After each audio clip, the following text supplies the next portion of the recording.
আর বৃষ্টি নাই আন্তাজি বৃষ্টি মুহূর্তে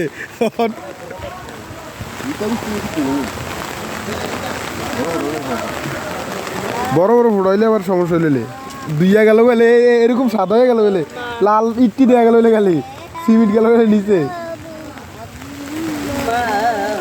কিরে ছাদের অবস্থা খুবই ঝুঁকুনীয়।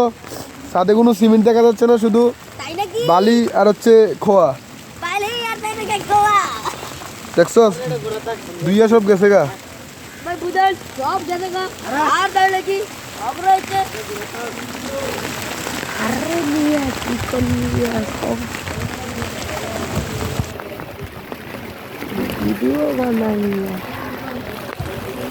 অবশ্যই আকাশের অবস্থা অ্যান্ড মানচিত্রের যে একটা নমুনা থাকে ওইটা দেখার উপর তারপর ছাদ ঢালাই দেওয়ার নিয়ম, ঠিক আছে।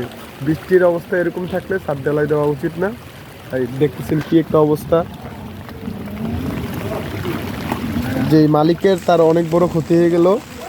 হচ্ছে সিমেন্টগুলো সব ধুয়ে চলে গেছে, এখন গ্রাডিং লাগতে পারে প্রচুর পরিমাণ।